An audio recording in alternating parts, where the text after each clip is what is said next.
तुम्बाड़, कुमारी, कांतारा जैसी हॉरर फिल्में तो देखी होगी, पर आज मैं आप लोगों को ऐसी कहानी सुनाऊंगा जिसे ना आपने कहीं सुनी होगी ना कहीं देखी होगी। ये कहानी हम चार दोस्तों की है। रमन, अमोल, भूषण और मैं, जुगल। हम चारों मंदारपुर गांव में रहते थे। एक दिन रमन ने हम तीनों से कहा कि चलो आज रात शिकार पर चलते हैं। मैंने तो पहले मना कर दिया कि नहीं भाई, मुझे शिकार का कोई अनुभव ही नहीं है और इसके पहले मैं कभी भी शिकार पर नहीं गया। इस पर रमन बोला, अरे जुगल, तू क्यों डर रहा है? मैं हूं ना तेरे साथ। वैसे भी तू इतना पतला दुबला है, अगर कोई जानवर आ भी गया तो तुझे नहीं खाएगा। अमोल और भूषण तो शिकार पर जाने के लिए बहुत एक्साइटेड थे। अमोल और भूषण बस कुछ दिन पहले ही शहर से लौटे थे। उन दोनों ने काफ़ी पैसा कमाया था। मतलब अब वो लोग अमीर हो चुके थे। मेरी तो एक साइकिल रिपेयरिंग की दुकान थी गांव में। जैसे तैसे ज़िंदगी गुजर रही थी। फिर अमोल ने रमन को पूछा, भाई तू इतने दिन तक कहाँ था और तेरे पास इतना पैसा कहाँ से आया? तू तो बस खेती बाड़ी का काम कर किया करता था। उसने कहा, भाई वक्त वक्त की बात होती है। फिर अमोल और भूषण कहने लगे, भाई रमन, हम तेरे बुरे वक्त में तेरा साथ नहीं दे पाए, हमें माफ़ करना यार। रमन बोला, जिसकी किस्मत में जो लिखा होता है ना, वो होकर ही रहता है। क्या करे। यहाँ मैं बताता चलूँ कि कुछ वक्त पहले गांव में सूखा पड़ा था। यहाँ तक के पीने का पानी भी नहीं था। बोरिंग करके किसी तरह गांव वालों ने पानी का बंदोबस्त किया, पर किसे पता था कि वो पानी पीने लायक ही नहीं होगा। सभी गांव वालों ने बोरिंग का पानी पीना शुरू किया और एक एक करके गांव के लोग गंदा पानी पीने की वजह से मरने लगे, जिसमें रमन के माँ बाप और उसके बीवी बच्चे भी शामिल थे। इलाज ना मिलने की वजह से तड़प तड़प कर वो लोग भी मर गए। रमन के पास उनका इलाज करवाने के लिए पैसे ही नहीं थे। उसने बहुत हाथ पैर मारे, शहर भी गया, लोगों के पैर पकड़े, लेकिन किसी ने उसकी मदद नहीं की। उस दिन के बाद रमन कई दिनों तक गांव में नहीं दिखा। मैंने उसे ढूंढने की बहुत कोशिश की, पर उसका कोई पता ही नहीं चला। कुछ दिन पहले ही जब गांव में अमोल और भूषण शहर से आए, तब रमन भी लौटा है और आकर रमन ने अपना टूटा फूटा पुराना सा घर नया बनवाया। अब उसके पास बहुत पैसे भी है और शहर से बड़े बड़े अफसर उससे मिलने आते थे। पता नहीं उसको कौन सा खजाना मिल गया था, पर वो अब पहले जैसा नहीं लगा। वो बहुत बदल चुका था। उसके चेहरे पर अजीब सा तेज था, ऐसा तेज कि कोई उसको ज्यादा देर तक देख ही नहीं सकता था। मुझे उसे देखकर हमेशा मेरे दिल में एक दर्द और डर सा महसूस होता था। वो एक अजीब सा एहसास था जो मैं शब्दों में नहीं बता सकता। मतलब ऐसा लगता ही नहीं कि वो वही रमन है जो मेरे साथ बचपन से खेला करता था। उसकी आवाज में एक भारीपन था। उसके आस पास होने पर मुझे एक नकारात्मक ऊर्जा होने का एहसास होने लगा था। जब से उसने शिकार पर जाने की बात की थी, मेरा तो बिल्कुल मन नहीं हो रहा था, पर अमोल और भूषण मुझे जबरदस्ती अपने साथ ले गए। मुझे अच्छे से याद है वो अमावस की काली रात, जब मैंने उस भयानक नरभक्षी दानव को देखा। आज भी उसे याद करता हूं तो डर के मारे मेरी सांसें उखड़ने लगती है। तो उस दिन रमन ने अपनी चमचमाती हुई नई गाड़ी निकाली। हम सब गाड़ी में बैठ गए और घने जंगल की ओर निकल गए। हमें सिर्फ गाड़ी की हेडलाइट की रोशनी दिखाई दे रही थी। आजू बाजू बड़े बड़े पेड़ जो इतने ऊंचे थे कि आसमान भी नहीं दिख रहा था। बस अलग अलग जानवरों की आवाज़ें सुनाई दे रही थी। अंधेरे में जानवरों की आंखें चमकती दिख रही थी। पूरे रास्ते में धुंध ही धुंध थी। कड़ाकेदार ठंड का मौसम था, जिसकी वजह से हम लोग गाड़ी में भी कांप रहे थे। पर रमन रमन एकदम नॉर्मल लग रहा था। उसे ठंड का कोई एहसास ही नहीं था, और वो गाड़ी भी इस तरीके से चला रहा था जैसे जंगल में उसका रोज का आना जाना हो। मैंने रमन को कहा, यार रमन, देख मुझे डर लग रहा है, चल वापस गांव चलते हैं। वो मेरी तरफ देखकर मुस्कुराया और कहने लगा, जुगल, मैं तुझे कुछ नहीं होने दूंगा, शांत रहे। बस यहाँ से ऊपर पहाड़ की तरफ एक गुफा है, हम वहां चलते हैं। अलग आंख जला लेंगे और कुछ खा भी लेंगे, और बस कुछ देर में ही हम चारों उस गुफा के पास पहुंच गए। गुफा एक छोटी सी पहाड़ी पर थी, और वो गुफा काले पत्थरों से बनी हुई थी। हम बिल्कुल गुफा के सामने पहुंच गए। गुफा के आसपास जंगली झाड़ियां उगी हुई थी। बाहर तो अंधेरा था ही, पर गुफा में झांकने पर एहसास हो रहा था कि वहां और भी घना अंधेरा है। हम तीनों रमन के पीछे पीछे गुफा में दाखिल हुए। रमन के हाथ में एक जलती हुई मशाल थी।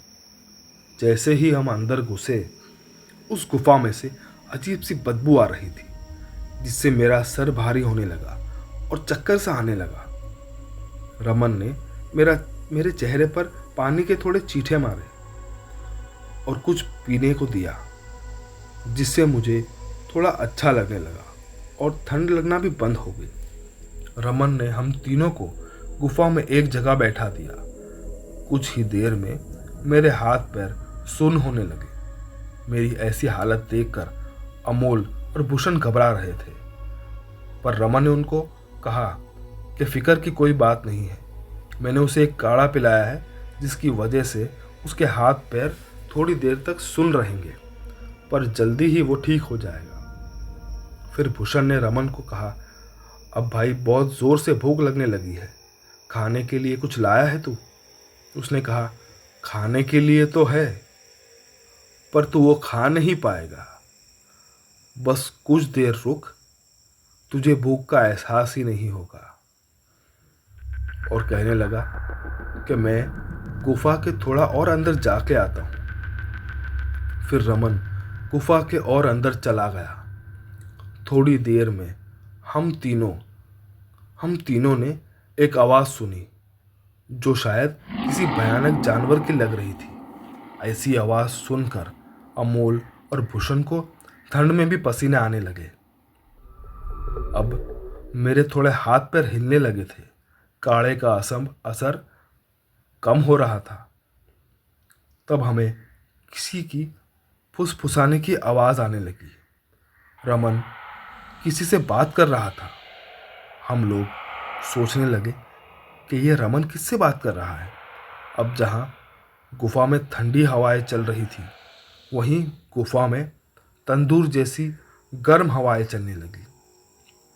हम सब की नज़रें वहीं थी जहाँ रमन गया हुआ था।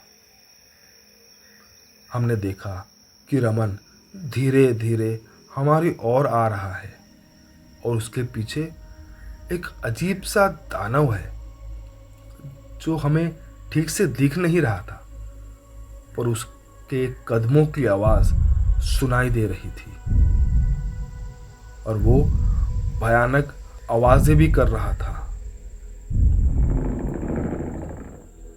अमोल और भूषण ऐसा मंजर देख के कपकपाने लगे। भूषण ने अपनी कपकपी आवाज़ में पूछा, रमन ये कौन है? तू हमें यहाँ क्यों लाया है? रमन हंसने लगा और उसने कहा, ये मेरा सच्चा दोस्त है। ये तुम्हारी तरह धोखा नहीं देता। इसे मैंने ही नर्क से बुलाया है। बड़ी तपस्या के बाद ये यहाँ आया है। शैतान का पाला कहते हैं इसे, क्योंकि इसको शैतान ने खुद पाला है। ये मुझसे सिर्फ छोटी सी चीज चाहता है। वो अगर इसे ना मिले तो ये फिर से नर्क चला जाएगा मुझे छोड़ के। मैं इसे हर हफ्ते एक खास चीज खिलाता हूँ। पता है वो खास चीज क्या है? इंसान का ताजा खून से भरा दिल। और आज ये मेरे धोखेबाज दोस्तों का धड़कता हुआ दिल खाएगा। और बाकी जिस्म के हिस्से तो मैं शहर में बेच ही आऊंगा। शहर में इसके बहुत पैसे मिलते हैं। मुझे भी तो और अमीर बनना है। क्या करूं? पैसे ना होने के वजह से इस दुनिया ने मुझे बहुत तड़पाया। तकलीफ से गुजरा हूं मैं, बहुत तकलीफ से। याद है ना, मैं तुम दोनों से मिलने शहर आया था। मुझे सिर्फ 1,000 की ज़रूरत थी। मैं भूषण के दफ्तर के बाहर पूरा दिन भूखा प्यासा बैठा रहा कि मेरा दोस्त थोड़ी देर में बाहर आएगा, मुझे पैसे देगा। पर मैंने सुन लिया था कि तूने चपरासी से कहा, बैठने दो उस भिखारी को, थक के चला जाएगा। और तू मज़े से अपने आलीशान दफ्तर के कमरे में बैठा रहा। मैं मायूस होकर तेरे पास से भूखा प्यासा पैदल अमोल के पास गया। याद है ना अमोल? मैं तेरे पास भी आया था। मैंने तुझसे कहा कि मेरा पूरा परिवार बीमार है, उन्हें इलाज की सख्त ज़रूरत है। मेरे दोस्त, मुझे सिर्फ 1,000 रुपये दे दे, उधार दे दे, मैं तुझे लौटा दूंगा। और तूने कहा बिजनेस बहुत मंदा चल रहा है, पैसे नहीं दे पाऊंगा। मैं तुझसे भी मायूस होके वहां से चला गया। पर तुझे ये नहीं पता था कि जिस खिलौने की दुकान के पास से तू अपने बच्चे को महंगा खिलौना दिला रहा था ना, मैं वही खड़ा था। तेरे जेब से तूने 500 की नोटों की गड्डियाँ निकाली थी। तब मेरा दिल टूट गया और मैं गांव लौट आया। तब मुझे ये जुगल मिला। जुगल ने बड़ी मुश्किल से अपनी साइकिल बेच के मुझे 500 रुपये दिए। पर तब तक बहुत देर हो चुकी थी।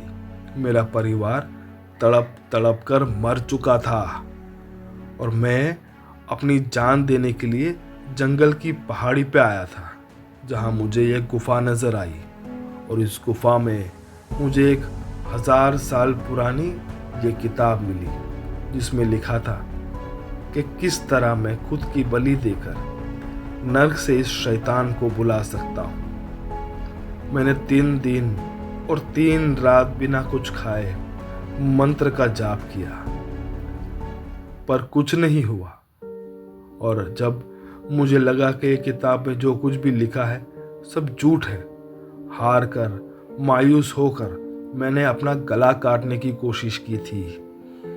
तब मुझे एक आवाज आई, ए इंसान की औलाद, मुझे तेरी बलि की नहीं, तेरी दोस्ती की जरूरत है। मैं तुझे हर वो चीज दूंगा जिसकी तुझे इस दुनिया में जरूरत है। बस मुझे ताजा धड़कता हुआ दिल ला दे। तब से आज तक 20 दिल खा चुका है ये, और आज तो इसे एक साथ 2 दिल मिलेंगे।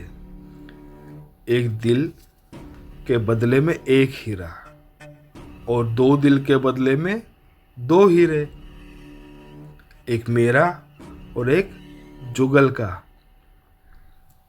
जुगल, मैंने तुझसे कहा था ना कि मैं तुझे कुछ नहीं होने दूंगा। पर अब तो मुझे वो देखना था जो मैंने कभी सपने में भी नहीं देखा था। रमन मुस्कुराते हुए जमीन पर पैर फैला के बैठ गया। वो दानव दूर से ही अजीब सी भयानक आवाज निकाल रहा था। धीरे धीरे वो अपनी लंबी सी जीभ लटकाते हुए नजदीक आया। बड़े बड़े आड़े तिरछे उसके तेज और नोकीले दांत, उसके पूरे चेहरे पर बाल ही बाल थे। उसकी आंखें एकदम अंदर की तरफ धसी हुई थी और आंख के शोले की तरह चमक रही थी। उसकी गर्दन ही नहीं थी, हाथ उसके कान की जगह से निकले हुए थे, इतने लंबे कि उसके पैर तक लटक रहे थे, और वो करीब 10 फुट लंबा था। उसके सीने में अजीब सी धधकती हुई आग दिखाई दे रही थी। शरीर पर कोई चमड़ी नहीं थी, बस लाल लाल मांस ही दिख रहा था। अचानक उसने अमोल के ऊपर छलांग लगाई। अमोल का शरीर थर थर कांपने लगा। वो चीखता, उससे पहले ही उस दानव ने अपना मुंह खोल के अमोल के सीने पर काट लिया। एक झटके में उसका दिल दानव के मुंह में आ गया था। ये देखकर भूषण छटपटा के वहां से भागने लगा, पर वो दानव कूद के उसके सामने खड़ा हो गया। उसे सामने खड़ा देखकर भूषण ने अपनी पैंट में ही मुद दिया। उसे अपने सामने अपनी मौत खड़ी हुई दिखाई दे रही थी। उसने रमन को देखा और अपने दोनों हाथ जोड़ के माफी मांगना जा रहा था कि उस दानव ने अपने लंबे लंबे हाथों से उसका सीना फाड़ दिया। कुछ ही देर में उसके शरीर के टुकड़े यहाँ वहाँ बिखरे हुए पड़े थे। चारों तरफ बस खून ही खून था। फिर वो दानव मेरी ओर बढ़ा, पर जैसे ही रमन ने उसे इशारा किया तो वो मुझे छोड़ के गुफा के गहरे हिस्से में जाने लगा। और जाते जाते उसने अपना हाथ अपने ही मुंह में अपने सीने तक डाला और चमकते हुए 2 हीरे निकालकर वहां छोड़ गया। और मौत का ये भयानक तांडव यहाँ खत्म हुआ। रमन ने दोनों हीरे मेरी कमीज की जेब में डाले, मुझे अपनी गोद में उठाया और मुझे गांव में अपने घर छोड़कर चला गया। आज 5 साल हो गए।